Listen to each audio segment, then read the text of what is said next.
নমস্কার। অ্যাস্ট্রো নীলমণি চ্যানেলে আপনাদের স্বাগতম।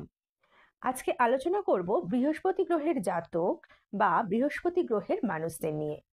আলোচনা করব তাদের স্বভাব, চরিত্র, বৈশিষ্ট্য নিয়ে। আলোচনা করব তাদের জীবনযাত্রা, তাদের ভালো লাগা, খারাপ লাগা, তাদের পছন্দ, অপছন্দ এবং তাদের কিসের প্রতি আগ্রহ এবং কিসের প্রতি অনাগ্রহ তা নিয়ে। এছাড়াও আলোচনা করব তাদের শারীরিক গঠন নিয়েও। প্রথমে আমরা আলোচনা করব আমরা ভাগ্য বলতে ঠিক কি বুঝি। দেখুন, আমরা ভাগ্য বলতে বুঝি আমাদের আর্থিক অবস্থা।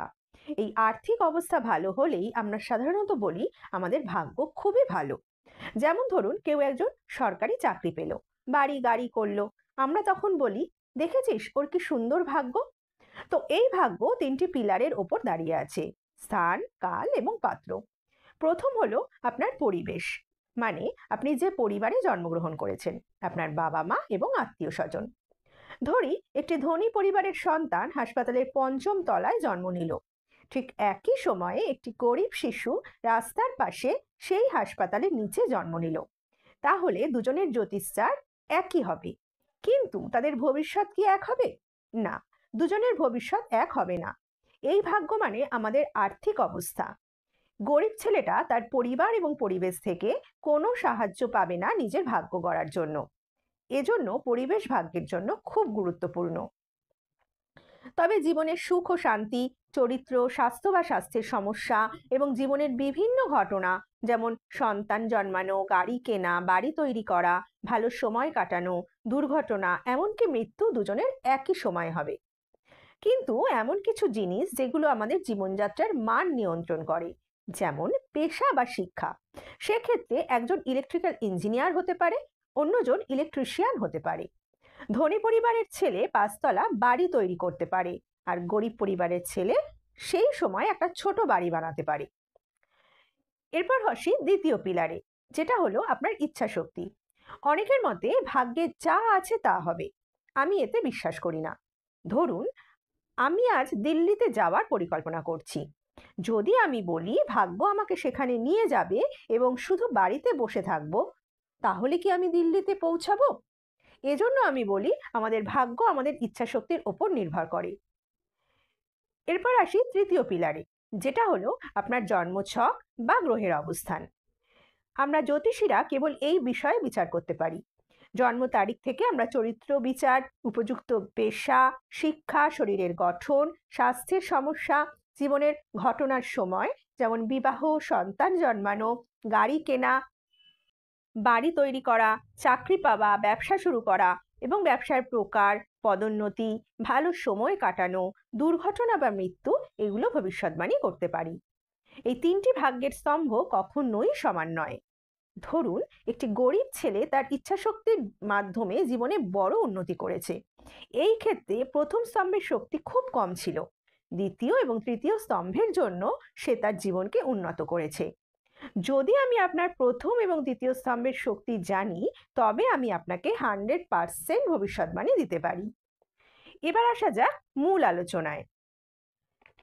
বৃহস্পতি গ্রহে জাতক জাতিকারা শারীরিক চেহারার মধ্যে উল্লেখযোগ্য হচ্ছে বিশাল বক্ষ, কিঞ্চিত চিতিয়ে থাকে, মেদবহুল, এদের উচ্চতা মাঝারি হয়, চোখে মুখে প্রজ্ঞার ভাব এবং জ্ঞানের অহংকার রয়েছে, কণ্ঠস্বর উচ্চ গ্রামের। এরা খুব ঈশ্বর ভক্ত হয় এবং সবসময় চায় তার সিদ্ধান্ত বজায় থাকুক। এরা খেতে এবং খাওয়াতে ভালোবাসে এবং সকলকে নিয়ে থাকতে চায়। এরা সকলের কাছে নিজেকে এমনভাবে মেলে ধরে যে সে যা জানে তা আর কেউ জানে না। এরা বেশিরভাগ সময় পড়া, জ্ঞান সংগ্রহ করায় খুব উৎসাহী হয়ে থাকে। বৃহস্পতি সংগ্রহের কারক। অকারণে অপচয় এরা পছন্দ করে না। এরা যা যা করবে বড় মাপের করবে। কিছু কিনলে সেটা দামি কিনবে।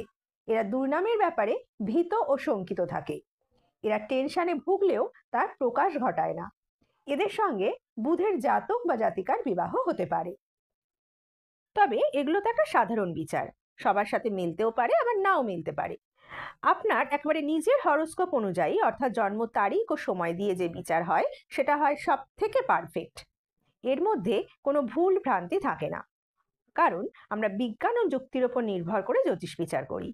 প্রথমে আমরা জন্মের সঠিক সময় বের করার জন্য আপনার জন্মের সময় সংশোধন করব। এটি +-15 হতে পারে।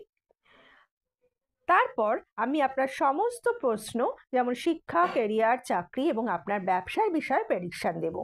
আপনার পক্ষে কোন সাবজেক্ট ভালো হবে, কোন ধরনের ব্যবসা আপনার পক্ষে ভালো হবে, প্রতিযোগিতামূলক পরীক্ষা যেমন JEE, NEET, UPSC, SSC ইত্যাদিতে সাফল্য কেমন আসবে, এছাড়া আপনার বিদেশ সফর কখন হবে, তার যোগ কীরকম রয়েছে, সেখানে আপনার সেটেলমেন্টের কোনো যোগ আছে কিনা, এই সমস্ত ব্যাপারে আমরা আপনাকে প্রেডিকশন করব। এছাড়াও আপনার প্রেমের সম্পর্ক এবং দাম্পত্য জীবন কেমন যাবে তাও আমরা বিচার করব।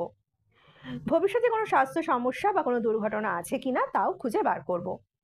গৃহপ্রবেশের জন্য ভালো সময় খোঁজা, গাড়ি কেনা, ফ্ল্যাট কেনা, যে কোনো গুরুত্বপূর্ণ সমস্যা মোকাবিলা করা, গুরুত্বপূর্ণ মিটিং ইত্যাদির জন্য শুভ সময় বের করা, এগুলো আমরা করব। এছাড়াও আপনার যে কোনো প্রশ্নের উত্তর আপনি আমাদের কাছে পেয়ে যাবেন। আগামী সময়গুলো কেমন যাবে আপনারা তা জানার জন্য আমাদের সাথে যোগাযোগ করুন। যারা চাইছেন যে এইভাবে বিজ্ঞান এবং যুক্তির উপর নির্ভর করে আমরা অ্যাস্ট্রোলজি শিখব, তারাও আমাদের সাথে যোগাযোগ করতে পারেন। এখানে কোনো বুজরুকের জায়গা নেই। এখানে অ্যাস্ট্রোলজি শিখতে গেলে আপনাকে গলায় রুদ্রাক্ষের মালা পরতে হবে না। এখানে অ্যাস্ট্রোলজি শিখতে গেলে মাথায় বড় বড় চুল রাখতে হবে না। এখানে শিখতে গেলে কোনো বাবা বা মহারাজও হতে হবে না। এখানে অ্যাস্ট্রোলজি শিখতে গেলে শুধুমাত্র বিজ্ঞান এবং যুক্তিমনস্ক মানসিকতা আপনার মধ্যে থাকতে হবে, তবেই আপনি এখানে অ্যাস্ট্রোলজি শিখতে পারবেন।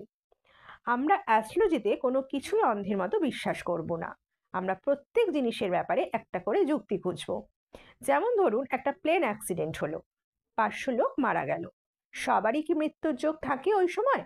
এটা অসম্ভব ব্যাপার, সবার মৃত্যুর যোগ থাকে না।